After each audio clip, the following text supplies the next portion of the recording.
সুপ্রভাত, সুপ্রভাত। কেমন আছেন বন্ধুরা?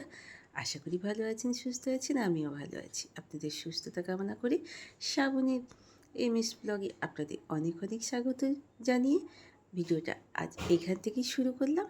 তো উঠে পড়েছি বিছানা পরিষ্কার করতে। মশারিটা আগেই গুছিয়ে তুলে নিয়েছি। যা মশা, মশারি না টাঙালে হয় না। আর আমি কাপড়টাই টাঙিয়েছিলাম জানেন তো বন্ধুরা। কারণ কি সেটা এখন পরে বলছি। তো পর্দা কেনা হয়নি, কার্টেন কেনা হয়নি, ওই ঘরটাই কেনা হয়েছে। তো যাই হোক সেই পর্দা টাঙিয়ে শীতটা যাই হোক করে চলে গেল জানেন তো বন্ধুরা। তো চলালেই চলে অনেক কিছু, না চালালেই চলবে না। তো যাই হোক জানলাটা খুলে কি সুন্দর রোদ এসছে, আর তেমনি হাওয়াও দিচ্ছে, দারুণ হাওয়া দিচ্ছে, শিরশিরানি ভাব। এই সময়টাই অনেক সাবধানে থাকতে হয়, বাচ্চা থেকে বুড়ো সবাইকেই সাবধানে থাকতে হয়। বাচ্চাদের একটু বেশি কেয়ার করতে হয় এই সময়টা।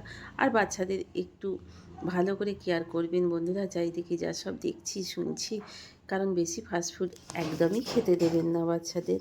তো যাই হোক, ওদিকে জানলা টানলা খুলে দিয়ে বিছানাটাকে আধ পরিষ্কার করেছি, এখনও কমপ্লিট পরিষ্কার হয়নি। আজকে ভাবছি একটু পালং শাক ভাজবো। তো যাই হোক, কালকে লাউ শাকের চচ্চড়ি করেছিলাম, তারও খানিকটা আছে। বাচ্চাবাবু লাউ শাকের চচ্চড়ি দিয়ে ডিম সিদ্ধ আর আলু ভাজা করে দিয়েছিলাম, সেটা খেয়েও চলে গেছে। বাবিটাকে একটু বেগুন ভাজা, পালং শাক ভাজা আর মাছের ঝাল আর শিম ভাজা, এই দিয়েই ওকে আজকে ভাত দেব। তো এখনও কিন্তু রান্নার মেনুগুলো বলে দিলাম, রান্নাগুলো এখনও পর্যন্ত হয়ে ওঠেনি, সেটা অবশ্য পরে করব। এখন রান্নাগুলো বাবি যেহেতু একটু যেতে দেরি আছে, ওকে ভালো করে একটু জলে ধুয়ে রেখে দিয়েছিলাম, অনেকক্ষণ দিয়ে ডুবিয়ে রেখে দিয়েছিলাম, দিয়ে ধুয়ে নিলাম, দিয়ে একটু ম্যারিনেট করে দিয়েছি।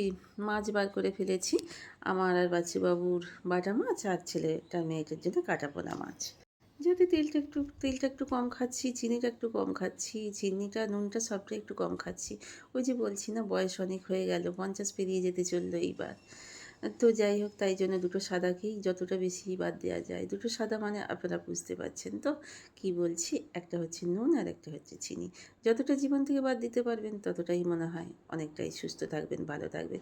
তাই নুন আর হলুদ যখন একবারই বার করেছি, বেগুনগুলো একটু ম্যারিনেট করে নিলাম, আর মাছগুলো একটু ম্যারিনেট করে রেখে দিচ্ছি। বরফগুলো কাটিয়ে নিলাম, বরফে ভর্তি হয়েছিল মাছগুলোকে। তো চলুন বন্ধুরা, মাছগুলো ম্যারিনেট করা হয়ে গেল। রান্না বাবি করে দিলে একদমই খেতে পছন্দ করে না, ওখানে খাওয়ার টাইমও নেই। কোনো দিন 3টে খায়, কোনো দিন 2:30, কোনো দিন 2টোয়, কোনো দিন 12:30টায়। কিন্তু একটু সবজি তো খেতে হবে, রাত্রে এসে এক তরকারি ভাত। সবজি যদি না খায় ছেলেমেয়েরা, তাহলে তো খুবই মুশকিল হয়ে যাবে। তাই জন্য একটু সবজি খাওয়ানোর জন্য এই ব্যাপার জানেন তো। ঠান্ডা গরমের দিন যাচ্ছে, প্রত্যেক মানুষেরই একটু গায়ে গতরে ব্যথা হচ্ছে, গায়ে হাত পায়ে প্রচুরই ব্যথা হচ্ছে। তাই জন্য একটু বেশি করে রসুন খাওয়া ভালো। রসুনটাকে বেশি ভাজলে হবে না, উপকারিতা চলে যায়।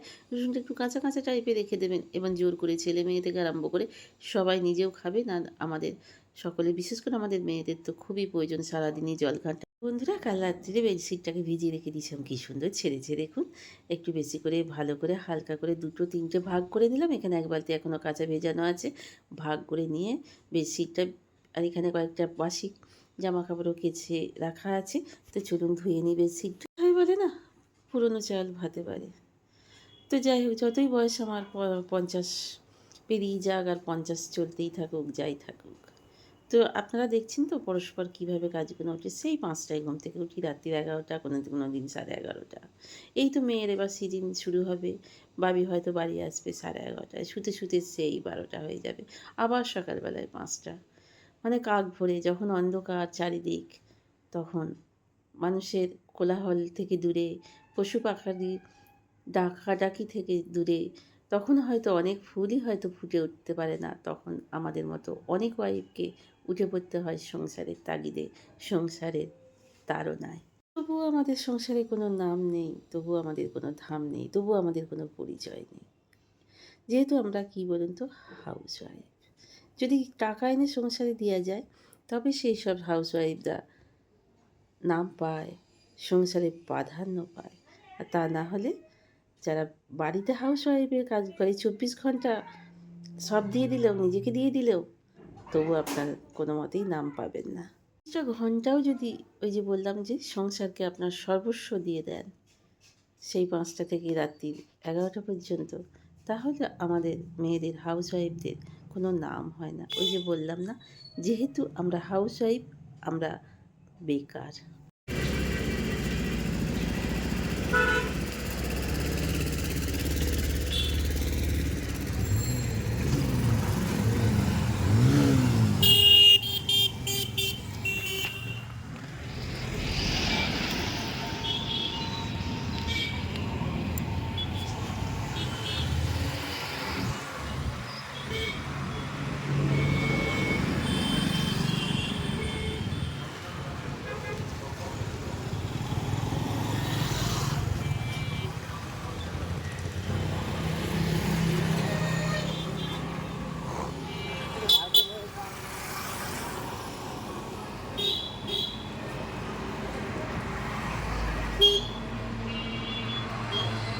গুড ইভিনিং ফ্রেন্ডস, এবার গুটি গুটি পায়ে আবারও সেই রান্নাঘর। তো আজকে ভাবলাম একটুখানি সবজি দিয়ে, যে ওবেলাকে একবারে ভাত করে নিয়েছিলাম, যতটুকু গ্যাসটা বাঁচানো যায় সেই পরিকল্পনাতেই ভাতটা একেবারে করে নিয়েছিলাম, জানেন তো। তো একটু সবজি, সব ঘরে সবজিগুলো আছে, ক্যাপসিকাম, বিনস, গাজর, ফুলকপি সব কিছু আছে, আর ওবেলাকার ভাতও করা আছে। তাই তিনজনাকার মতো একটু ভাত করে ফেললাম, ছেলেটাকে একটু রুটি করে দেবো। আর ও ডিমের ভুজিয়া করে নেবে এগুলো দিয়েই। ও নিজেই বলেছে আমি করে নেব ভুজিয়াটা, তোমরা তোমাদের মতো করে নাও। তাই এটা করে ফেললাম ভাতগুলো দিয়ে। এগুলো দেখবেন যখন সবজি খেতে চাইবে না বাচ্চারা এইভাবে, বা ভাত খেতে চাইবে না, তখন এইভাবে খাওয়াবেন। দেখবেন অনেক বাচ্চাই খেতে ভালো লাগে, বা বড় থেকে ছোট সকলে পর্যন্ত। এতক্ষণ পর্যন্ত যেসব বন্ধুরা আমার সাথে ছিলেন, পাশে ছিলেন, আপনাকে অসংখ্য অসংখ্য আপনাদের ধন্যবাদ। যেসব বন্ধুরা আমার চ্যানেলে নতুন, ইচ্ছা হলে একটা সাবস্ক্রাইব করে পাশে থাকবেন। আর ভিডিওটা জুড়ে আপনাদের থাকার জন্য অনেক অনেক অনেক অনেক রিকোয়েস্ট রইল বন্ধুরা, যদি ইচ্ছা হয় সাবস্ক্রাইব করে পাশে থাকবেন। না, আমার ভিডিও প্রত্যেক দিন দেখার জন্য তোমাকে অসংখ্য অসংখ্য ভালোবাসা পাবো। রান্না বান্না শেষ করে এবার চলে এলাম গ্যাসটা মুছে নিয়ে রাখতে। কাল যেহেতু স্যাটারডে, তাই জন্য আজকে যদি সকাল সকাল রাত্রিরে খাওয়া দাওয়া শেষে গ্যাসটাকে ভালো করে মুছে রাখতে পারি, গ্যাসটা আরও ভালো থাকে, তেল চিটেটা ভাবটা ধরে যায় না। আর সকালবেলা তাড়াহুড়োটাও করতে হয় না, কারণ অনেক সকালে, আরও সকালে ওঠা আছে।